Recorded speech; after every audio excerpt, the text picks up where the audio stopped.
2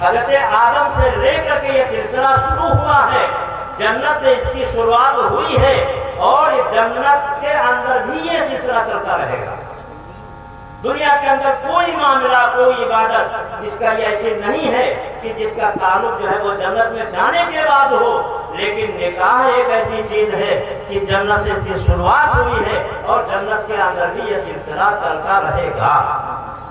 حضرت آدم علیہ السلام سے لے کر کے اور قیامت تک جنت کے پہنچنے تک یہ سلسلہ جو ہے وہ برابر چلتا رہے گا۔ تمام انبیاء علیہ السلام کی کیا ہے؟ یہ سنت ہے۔ پچھلی امتوں کے اندر عابد لوگ ہوا کرتے تھے، عبادت گزار ہوا کرتے تھے، جو اپنی پوری کی پوری زندگی عبادت ہی کے اندر گزار دیا کرتے تھے، ایسے لوگ تھے۔ تو کسی نبی کی امت کے اندر ایک عبادت گزار تھے، اور ان کی عبادت کا چاروں طرف جو ہے وہ چرچا تھا، اور لوگوں میں ان کی بہت بڑی ایک شہرت تھی، اور اپنے زمانے کے عام لوگوں کے اوپر ان کو ایک بڑا مقام اور ایک رتبہ حاصل تھا۔ ایک صاحب آئے اور وقت کے جو نبی تھے ان سے کہنے لگے کہ فلاں عابد بہت عبادت گزار ہے، اور لوگوں کی نگاہوں میں اس کی بڑی قدر و منزلت ہے۔ تو وقت کے نبی نے ارشاد فرمایا، بڑا اچھا آدمی ہے اگر اسے ایک سنت زندہ ہو جائے، بڑا اچھا آدمی ہے اگر اس سے ایک سنت زندہ ہو جائے۔ اب وہ آدمی جس نے یہ بات نقل کی تھی، اس نے جا کر کے عابد صاحب سے ذکر کیا کہ نبی علیہ السلام نے آپ کی عبادت کا، آپ کی شہرت کا ذکر سننے کے بعد میں یہ جملہ کہا ہے کہ بڑا اچھا آدمی ہے اگر ایک سنت کے اوپر عمل ہو جائے۔ ان عابد صاحب کو بڑا غم اور بڑا افسوس ہوا، بڑا رنج اور ملال ہوا۔ وہ سیدھے نبی علیہ السلام کی خدمت میں حاضر ہوئے اور عرض کیا کہ یا اللہ کے نبی، کوئی عذر نہیں ہے، میرا اپنا فقر و فاقہ، میری اپنی تنگ دستی، میری اپنی غریبی اور مفلسی نکاح کرنے سے مانے ہے، اس لیے میں نکاح نہیں کر سکا۔ اور آپ علیہ السلام نے یہ جملہ ارشاد فرمایا ہے، بتائیے میں پھر کس طریقے سے اس سنت کو زندہ کروں اور میں کیا کر سکتا ہوں؟ اللہ کے نبی میں ہر جانب سے کیا ہے، مالی اعتبار سے بہت مشکل کے اندر ہوں۔ تو وہ نبی علیہ السلام نے کہا گھبرانے کی بات نہیں ہے، اور فوراً انہوں نے اپنی بیٹی سے ان عابد کا جو ہے وہ نکاح کر دیا۔ اتنا بڑا مقام ہے نکاح کرنے کا، اتنا بڑا ثواب ہے کہ وہ نبی نے کہا گھبرانے کی کوئی بات نہیں ہے، نکاح اتنی اہم سنت ہے، اتنی بابرکت سنت ہے، لو میں اپنی بیٹی تمہارے نکاح کے اندر جو ہے وہ دیے دیتا ہوں۔ اور فوراً انہوں نے اپنی بیٹی کا نکاح ان عابد کے ساتھ میں کر دیا۔ بشر بن الحارث یہ بھی ایک اللہ کے بزرگ، اللہ کے ولی گزرے ہیں، ان کی بھی ولایت کا اور ان کی بھی نیک نامی کا چاروں طرف کا ہے وہ چرچا تھا۔ ان کا انتقال ہوتا ہے، ان کے انتقال کے بعد کسی نے خواب کے اندر دیکھا، آپ سے پوچھا کہ بتلائیے آپ کے ساتھ آپ کے رب نے کیا معاملہ کیا ہے، آپ کو کن درجات سے اللہ نے نوازا ہے؟ تو آپ نے فرمایا کہ میرے ساتھ میرے رب نے بہت اچھا معاملہ کیا ہے اور بہت اونچے اونچے مقامات عطا فرمائے ہیں۔ ایسا مقام اللہ نے ہم کو عطا فرمایا ہے کہ میں اپنے مقام سے انبیاء علیہ السلام کے مقام کو دیکھ سکتا ہوں۔ اتنا رتبہ دیا ہے ہمیں جنت کے اندر کہ میں اپنے اس مقام سے انبیاء علیہ السلام کا مقام دیکھ سکتا ہوں۔ لیکن کیا ہے، جو شادی شدہ لوگ ہیں میں ان کے مقام تک نہیں پہنچ سکا، یعنی انبیاء کے مقام کو دیکھ رہا ہوں، لیکن شادی نہ کرنے کی بنیاد کے اوپر جو رتبہ اللہ تعالیٰ نے شادی شدہ انسانوں کو عطا فرمایا ہے، میں اس رتبے سے، اس مقام سے محروم ہوں۔ جن لوگوں نے نکاح کو کیا اور کیا ہے صاحب اولاد ہوئے اور انہوں نے اپنی اولاد کی کڑوی کثیری باتوں کو برداشت کیا، ان کی اذیتوں کے اوپر انہوں نے صبر کیا، اس پر جو اللہ تعالیٰ نے ان کو اجر دیا ہے، میں اس اجر اور ان کے مقام تک نہیں پہنچ پا رہا۔ اس لیے میرے بھائیوں، نکاح یہ کوئی معمولی بات نہیں ہے، نکاح کے ذریعے سے اللہ رب العزت ایک ایمان والے کے مقام اور اس کے رتبے کو بلند فرماتے ہیں۔ نکاح کے ذریعے سے ہمارے ایمان کی تکمیل ہوتی ہے۔ اللہ کے رسول صلی اللہ علیہ وسلم نے ارشاد فرمایا کہ جس شخص نے نکاح کر لیا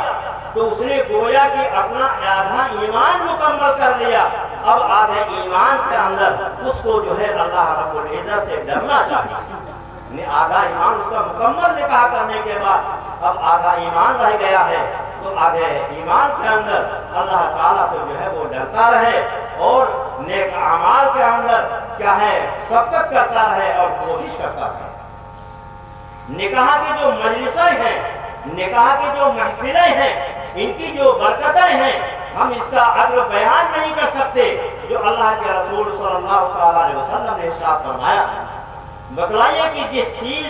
کو اللہ رب العزت نے جنت کے اندر قائم فرمایا ہو، جس مجلس کو جنت کے اندر اللہ رب العزت نے قائم فرمایا ہو، بڑا اس مجلس کی کیا ہے برکت اور اس کے افضلیت کے کیا ٹھکانے ہیں۔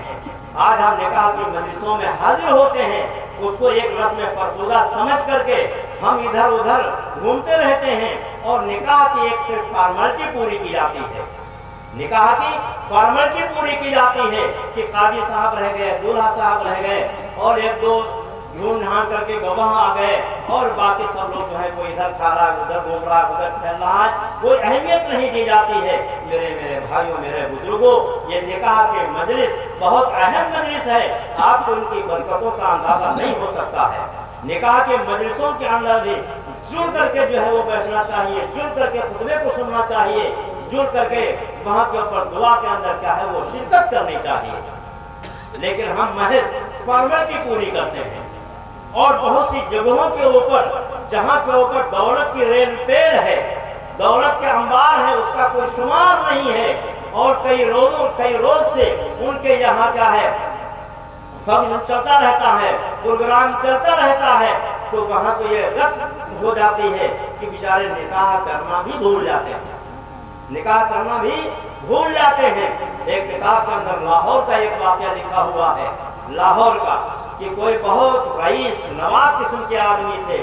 2-3 دن پہلے سے ان کے یہاں کھانے پینے کا لنگر چل رہا تھا، محفلیں کھا رہی تھی، جا رہی تھی، آ رہی تھی اور شادیانے بج رہے تھے، بڑی دھوم دھام چل رہی تھی۔ ہوتے کرتے کیا ہے شادی والا دن بھی آ گیا، بارات بھی آ گئی اور باراتیوں نے بھی خوب کھایا پیا اور خوب ادھر ادھر گھومے ٹہلے اور اتنا ہنگامہ وہاں شادی میں ہو رہا تھا کہ نفسی کا عالم تھا، کسی کو کسی چیز کا ہوش ہی نہیں تھا۔ ہوتے کرتے شام ہونے لگی تو اب لڑکے والوں کو فکر ہوئی کہ منزل بہت دور ہے، دور جانا ہے تو جلدی رخصتی ہو جائے، بس ہم اپنے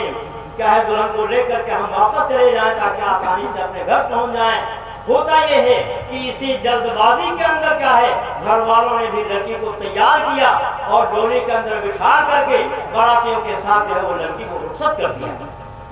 لڑکی جب اپنے سسرال کو پہنچتی ہے، اپنے کمرے میں ہوتی ہے تو کمرہ اندر سے بند ہے اور رات کا جب وقت ہوتا ہے تو اس کا شوہر ملنے کے لیے دروازے کے اوپر دستخط دیتا ہے اور کنڈی کھٹکھٹاتا ہے۔ عورت نے کہا کہ آپ کون؟ تو کہا ہم آپ کے شوہر ہیں، ہمارے ساتھ آپ کا نکاح ہوا ہے۔ لڑکی نے کہا کہ قطعی تمہارے ساتھ ہمارا نکاح نہیں ہوا، قطعی تمہارے ساتھ ہمارا نکاح نہیں ہوا ہے، ہم ہرگز تم کو اس کمرے کے اندر داخل نہیں ہونے دیں گے۔ لڑکا الٹے قدموں باپ کے پاس آیا اور کہا کیسی لڑکی بیاہ کر کے لائے ہیں جو الٹے آج ہمیں اس طرح کے الفاظ کہہ رہی ہے، ہمیں اندر گھسنے سے منع کر رہی ہے اور کہہ رہی ہے کہ ہمارا بیاہ ہی نہیں ہوا۔ تو باپ نے جب سنا تب اس نے ماتھے پہ سر ہاتھ رکھا تو سب بھول ہی گئے۔ وہ جلدبازی میں بدا بدائی کے چکر میں وہ نکاح تو رہ ہی گیا۔ یہ کہیے کہ وہ لڑکی دیندار گھرانے کی تھی، اللہ والی تھی، دین کی سمجھ وہ بھی اس کے اندر تھی، اس لیے اس نے اس چیز کو کہا لیا کہ ہمارا نکاح نہیں ہوا ہے، قاضی جی ہمارے پاس قبول اعجاب کے لیے نہیں آئے، اور اگر کوئی ہمارے ماحول جیسی ہوتی تو کہا یہ ہوا تو شادی ہی ہے، یہ صبح سے کھانا چل رہا ہے، صبح سے پروگرام چل رہا ہے، اتنا لمبا یہ سب کو ہو گیا، یہ شادی نہ اور کیا ہے، شادی تو ہوئی ہے۔ اس لیے میرے بھائیوں، میرے بزرگوں ہوش کے اندر آؤ اور شادی کو